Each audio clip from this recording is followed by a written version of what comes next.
Hello everyone, welcome Bangla helpline YouTube চ্যানেলে আপনাদের সবাইকে স্বাগত জানাই। কৃষক বন্ধুর পোর্টালে যারা কৃষক বন্ধুর টাকা পান তাদের এই পোর্টালে অনেক পরিবর্তন আনা হয়েছে।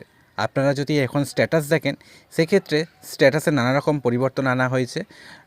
তো কি পরিবর্তন আনা হয়েছে, এতে আপনাদের কি সুবিধা হবে কি অসুবিধা হবে এবং আপনারা এই যে লটের কৃষক বন্ধুর টাকা কবে পেতে চলেছেন, আদেও কি ভোটের আগে টাকা পাবেন, সমস্ত বিষয় এই ভিডিওতে আলোচনা করব।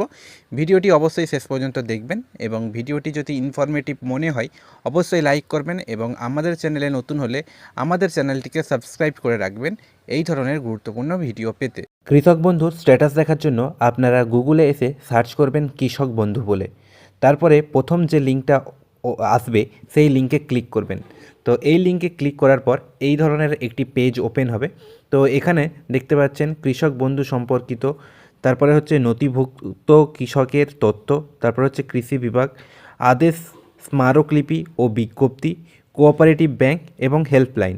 তো এখানে আপনাদেরকে ক্লিক করতে হবে নথিভুক্ত কৃষকের তথ্য। এখানেই আমরা আমাদের স্ট্যাটাস দেখতে পাবো। তো এখানে ক্লিক করার পর এই ধরনের একটি পেজ ওপেন হবে, যেখানে এখানে আপনার অপশান সিলেক্ট করে আর আই অ্যাম নট রোবট এখানে ক্লিক করে আপনি আপনার স্ট্যাটাস দেখতে পারবেন। তো এখানে সিলেক্ট অপশানে ক্লিক করলে আপনি এই যে অপশানগুলো আছে, যেমন voter card number, Aadhaar card number, bank account number, KBID, mobile number এবং অ্যাকনলেজমেন্ট নাম্বার, এই কটা জিনিসের মধ্যে যে কোনো একটি দিয়ে আপনি আপনার স্ট্যাটাস দেখতে পারবেন।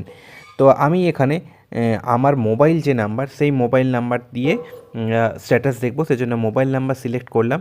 তারপরে এখানে আমার যে মোবাইল নাম্বার সেটা আমাকে লিখতে হবে। তো এখানে মোবাইল নাম্বার লেখার পর আই অ্যাম নট রোবট এই জায়গাটাই আমি ক্লিক করব। ক্লিক করার পর সার্চ বলে যে বাটনটা দেখতে পাচ্ছেন এখানে আমি ক্লিক করব। ক্লিক করার পর আমাদের যে স্ট্যাটাস সেই স্ট্যাটাসটা ওপেন হয়ে যাবে।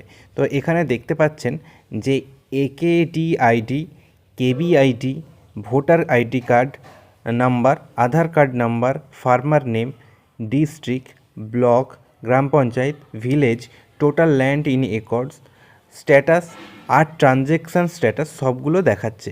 কিন্তু এখানে একটা জিনিস দেখুন, প্রত্যেকটা জিনিস কিন্তু মার্ক করা আছে, একটা একটা ডিজিট কিন্তু মার্কস করে দেওয়া হয়েছে। আপনার একেআইডি বলুন, একেডিআইডি বলুন, কেবিআইডি বলুন, ভোটার কার্ডের নাম্বার বলুন, আধার নাম্বার বলুন, এমনকি ফার্মার যে নেম সেই নামও কিন্তু মার্কস করা আছে। শুধু আপনার মার্কস বলতে এখানে দেখতে পাচ্ছেন এক্স এক্স করে দেওয়া আছে এবং হাইড করে দেওয়া হয়েছে।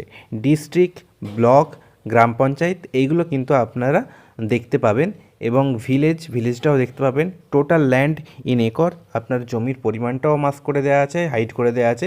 স্ট্যাটাস এখানে দেখাচ্ছে অ্যাপ্রুভড আর ট্রানজ্যাকশান স্ট্যাটাস এখানে নীল হয়ে আছে। এবার বলি আপনারা টাকা কবে পাবেন।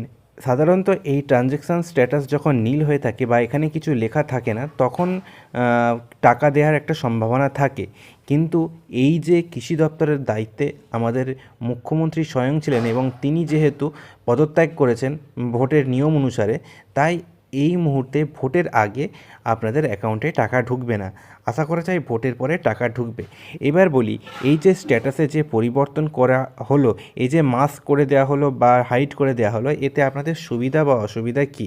দেখুন, এতে এই যে পোর্টাল, এই পোর্টালে স্ট্যাটাসে কেউ যদি আপনার ফোন নাম্বার জানে বা আধার নাম্বার জানে, সে এই ফোন নাম্বার বা আধার নাম্বার পুট করে আপনার সমস্ত তথ্যগুলো পেয়ে যেত। এখানে আপনার যে সিকিউরিটি বা নিরাপত্তার প্রাইভেসির যে ব্যাপারটা সেটা কিন্তু ছিল না। তাই যাতে আপনার যে ডেটাগুলো বা তথ্যগুলো যাতে সংরক্ষিত থাকে বা নিরাপদ থাকে, সেই কারণেই পশ্চিমবঙ্গ সরকার থেকে এই পদক্ষেপ নেওয়া হয়েছে। নিঃসন্দেহে এটি একটি ভালো পদক্ষেপ, এর কারণে কিন্তু আপনাদের ইনফরমেশনগুলো সেভ থাকবে। তবে এখানের একটা অসুবিধাও আছে। ধরুন যারা নতুন অ্যাপ্লিকেশান করবে তারা তাদের এই যে একেডিআইডি, কেবিআইডি এগুলো কিন্তু দেখতে পাবে না, বা ভোটার কার্ডের নাম্বারে যদি তার কোনো পরিবর্তন হয়ে থাকে বা ভুল এন্ট্রি হয়ে থাকে সেক্ষেত্রে আধার কার্ডেরও সেম একই অবস্থা।